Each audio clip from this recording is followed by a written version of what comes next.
Hi, Chicago. Big thank you to the Tribune for sponsoring the Heartland Prize. It is, as Isabel said, a real honor to get this, and also for me, as for Isabel, and also an honor to get it with her, because this is a book she worked 15 years on, and it's just, I have not read far into it, but I've heard her read from it, and it's just, it's like somebody had to write this story, and boy, it seems like she has. So it's a real honor to be here with her, and appreciate you all coming out today. This neighborhood has associations for me too. Both of my brothers, I was born in the suburbs here and spent my first 5 years here. My father worked for a while for the Rock Island Railroad here. My first real experience of city life was living in Pilsen, where my middle brother was an art student at the School of the Art Institute here. And the trip over to Maxwell Street was the ritual when I was living with him on the weekly picking up of pallets of rotting fruit and other Maxwell Street specialties. It's where he got most of his building supplies when he was starting as a contractor.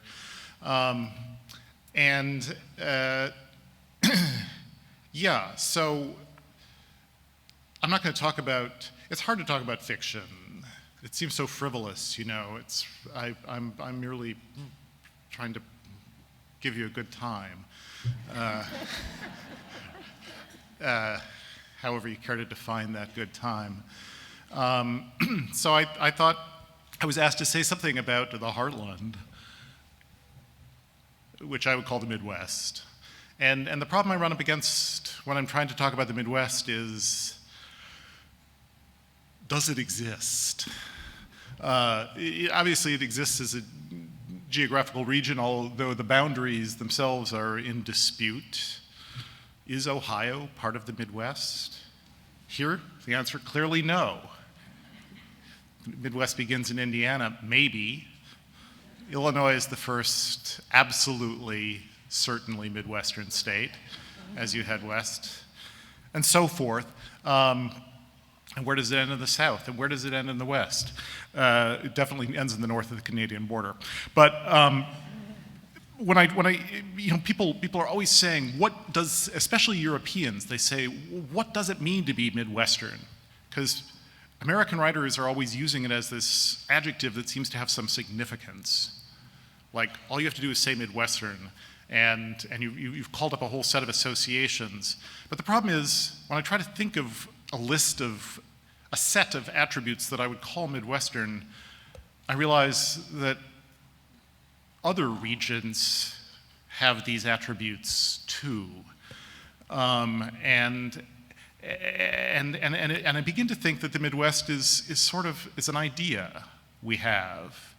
And what's more, to take this a little further, I think it's an idea that exists in a duality with the coasts, and particularly with the East Coast. And that the Midwest is what that isn't, and that isn't what the Midwest is kind of the way it works.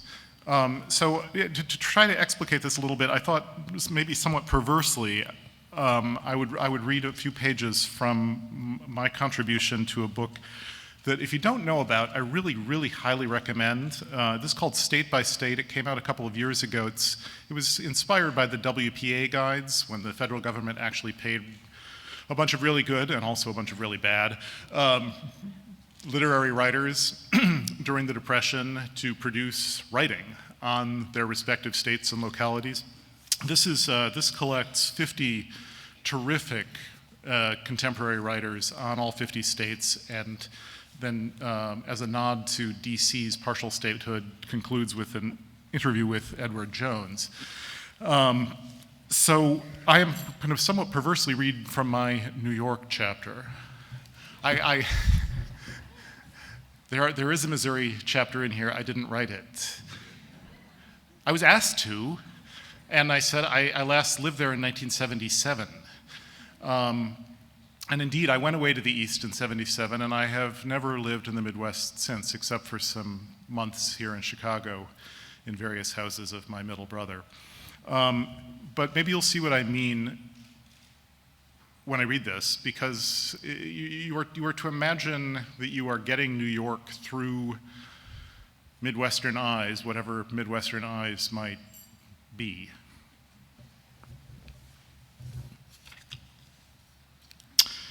The first time I saw, and by the way, New York, this takes the form of an interview with New York State, who's personified as a she, a very busy woman, who I'm unable to get the promised hour with. And at one point I got shunted off to talk to the New York State geologist, who I'm now talking to here. So me. The first time I saw her, I was blown away by how green and lush everything was. The Taconic Parkway, the Palisades Parkway, the Hutchinson River Parkway. It was like a fairy tale with these beautiful old bridges and mile after mile of forest and parkland on either side. It was so utterly different from the flat asphalt and cornfields out where I came from. The scale of it, the age of it. The summer I turned 17, my parents and I drove out to see my aunt and uncle in Westport, Connecticut. The first thing that happened to me was I conceived a huge crush on my cousin Martha. She was 18 and tall and funny and vivacious and had poor eyesight. And I could actually talk to her halfway comfortably because we were cousins, and somehow it got arranged, somehow my parents signed off on it, that Martha and I would drive into Manhattan and spend a day there by ourselves. It was August 1976, hot, smelly, polleny, thundery, weedy. Martha was working as the babysitter and driver for 3 Westport girls whose father had gone to South America for 2 months with his wife and his mistress. Again, Midwestern 17-year-old hearing these facts. The girls were 16, 14, and 11, all of them incredibly tiny and obsessed with body weight. The middle one played the flute and was precocious and constantly bugging Martha to take her to high school parties where she could meet some older boys.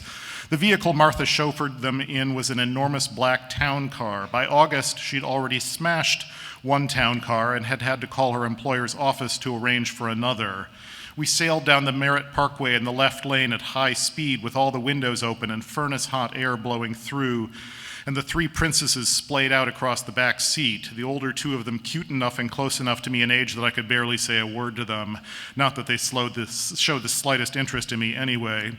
We landed on the Upper East Side by the Art Museum, where the girl's grandmother had an apartment. The most impressive thing to me was that the middle girl had come to the city for the day without any shoes.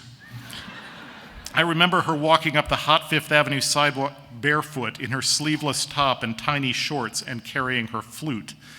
I'd never seen entitlement like this, never even imagined it.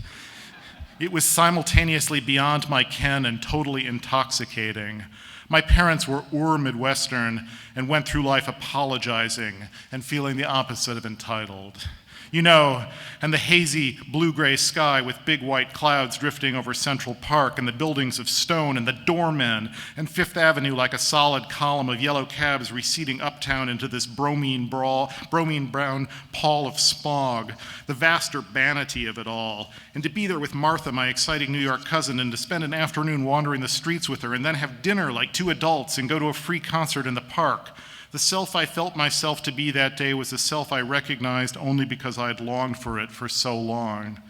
I met in myself on my first day in New York City the person I wanted to become. We picked up the girls from their grandmothers around 11 and went to get the town car out of the Art Museum garage, and that was when we discovered that the rear right tire was flat, a puddle of black rubber. So Martha and I worked shoulder to shoulder, sweating like a couple, and got the car jacked up and the tire changed while the middle girl sat cross-legged on the trunk of somebody else's car, the soles of her feet all black with the city, and played the flute. And then after midnight we drove out of there, the girls asleep in back like they were the kids I'd had with Martha. And the windows down, and the air still sultry but cooler now and smelling of the sound. And the roads potholed and empty, and the streetlights a mysterious sodium orange, unlike the bluish mercury vapor lights that were still the standard in St. Louis. And over the Whitestone Bridge we went, and that's when I had the clinching vision. That's when I fell irretrievably for New York, when I saw Co-op City late at night. The New York State geologist says, Get out of here. I say. Seriously, I'd already spent the day in Manhattan. I'd already seen the biggest and most city-like city in the world, and now we've been driving away from it for 15 or 20 minutes, which in St. Louis would have been enough to get you out into pitch-dark river-bottom cornfields. And suddenly, as far as I could see, there were these huge towers of habitation, and every single one of them was as tall as the tallest building in St. Louis. And there were more of them than I could count. The most distant ones were over by the water and otherworldly in the haze, tens of thousands of city lives all packed and stacked against each other. The sheer number of the apartments that you could see out there in the southeast Bronx, it all seemed unknowably and excitingly vast, the way my own future seemed to me at that moment, with Martha sitting next to me doing 70. And the New York State geologist says, and did anything ever come of that, you and her? I say, I crashed for a night on her sofa 4 years later, again the Upper East Side, in some anonymous co-op city-like tower. Martha had just finished college at Cornell. She was sharing a 2-bedroom with 2 other girls. I was in the city with my brother Tom. We'd had dinner down in Chinatown with the in-laws of my other brother, who'd married his own Manhattan girl a couple of years earlier. Tom went to stay with one of his art school girlfriends, and I went uptown to Martha's. I remember in the morning, the first thing she did was put Robert Palmer's Sneakin' Sally Through the Alley on the living room stereo and crank up the volume. We took an unbelievably crowded 6 train down to Soho, where she had a job selling ad space for the Soho News, and I thought, boy, this is the life. New York State geologist says, again without irony, presumably. I say totally without irony. The geologist says, New York is where I'd rather stay. I get allergic smelling hay.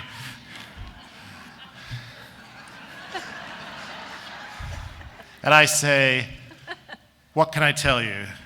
There's a particular connection between the Midwest and New York.